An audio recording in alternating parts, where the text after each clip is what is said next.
On a day charged with tension, the court proceedings kicked off with Judge Merchan offering a firm correction to Trump's earlier misrepresentation about the gag order.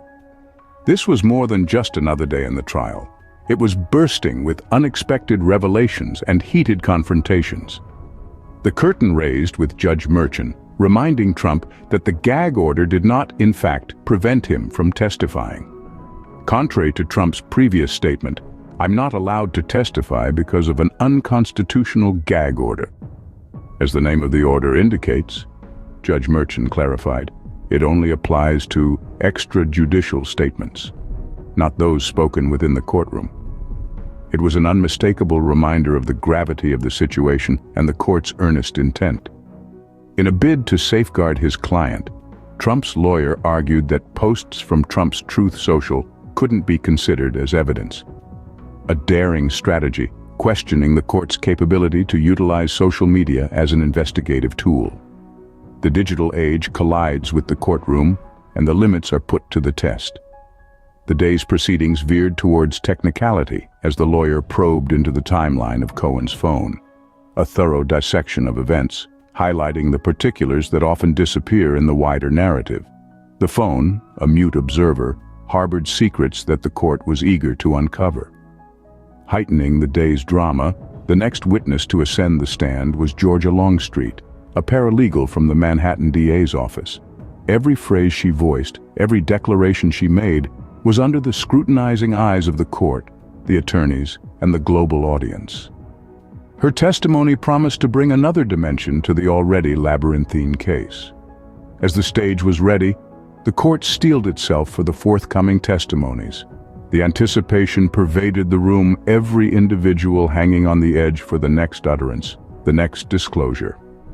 And thus, the day unfolded, one testimony after another, each a fragment of the puzzle that is the Trump hush money trial. Social media, a battleground of opinions, played a significant role in today's proceedings. Georgia Longstreet, a paralegal from the Manhattan DA's office, was called to the stand. She revealed an interesting tidbit that sent a ripple of murmurs through the courtroom. Longstreet had saved approximately 1,500 social media posts about the case. This revelation underscored the immense impact and reach of digital platforms, infiltrating every aspect of modern life, including this high-profile trial. Intriguingly, Trump's lawyers seized on this disclosure, questioning Longstreet about her knowledge of Michael Cohen's social media presence. Cohen, once a close ally of Trump, now found his digital footprint under scrutiny, underlining the extent to which social media has become intertwined with legal proceedings. But this was not just a one-sided affair. Longstreet was not merely a passive observer, she was an active participant, navigating the stormy seas of social media, collecting, categorizing, and analyzing posts that could potentially influence the course of the trial. The digital world, it seems, had made its way into the courtroom. Former top Trump aide Hope Hicks was the next to take the stand, bringing with her a wave of revelations. A sense of her nervousness was as she admitted that she hadn't spoken to Trump since 2022, but it was her revelations about the infamous Access Hollywood tape that really caught the courtroom's attention. Hicks recounted how she first learned about the tape, not from inside the Trump camp, but an email from a journalist. The tape, which featured Trump making controversial comments, was seen within the circle as a potential crisis, with the consensus being that it was damaging. And Hicks's initial reaction, deny, deny, deny. She also spoke about her interactions with David Pecker, a name that's been a frequent feature in the trial. Hicks testified that there were discussions between Pecker and Trump about news stories, shedding light on the strategies employed by the team to manage media narratives. The political fallout from the Access Hollywood tape was also a topic of Hicks' testimony. She described the turmoil within the Trump camp following the tape's release, indicating the significant impact it had on Trump's presidential campaign. Hicks also made references to Madeleine Westerhout, who worked closely with her at the White House, and recalled speaking to Trump when McDougal sued AMI to be released from her contract.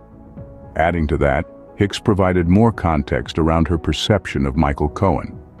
She stated that the morning after Cohen told the New York Times that he had made the payment without Trump's knowledge, Hicks was told that Cohen made the payment to protect Trump from false allegations and never told anyone about it and did it out of the goodness of his own heart. She went on to add, "I'd say that would be out of character for Michael. I did not know Michael to be an especially charitable or selfless person. He is a kind of person who seeks credit." This painted a less than flattering picture of Cohen during her testimony, but also alludes to Trump being directly responsible for the payment. Hicks's testimony provided a glimpse into the inner workings of the campaign during a critical period. Her insights, while revealing, also underscore the complexity of the situation and the various personalities involved in the case. Emotions ran high as Trump's attorney, Bove, began his cross-examination of Hicks.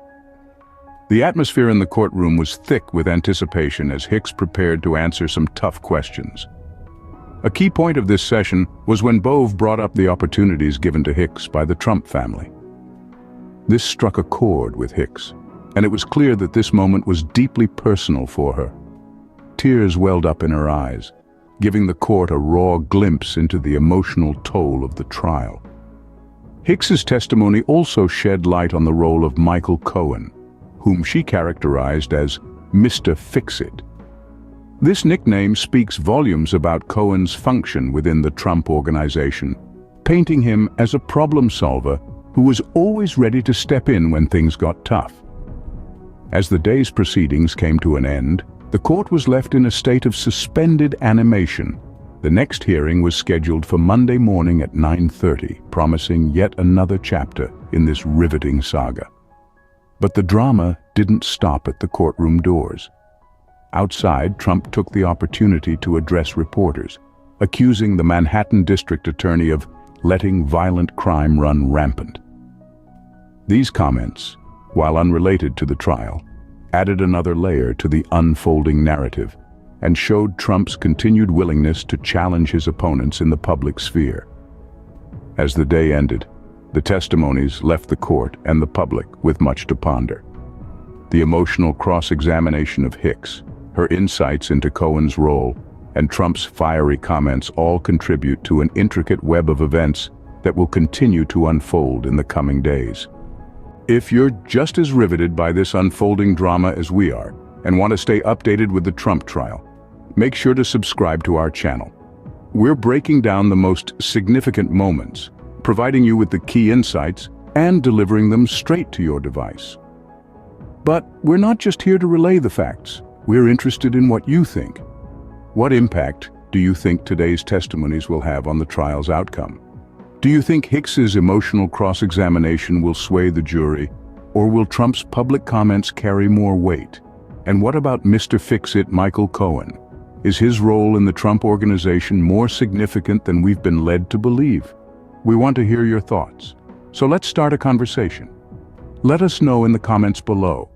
And don't forget, if you want to stay in the loop, hit that subscribe button. Until next time, this is your source for all things related to the Trump trial. Stay tuned, stay informed, and as always, stay engaged.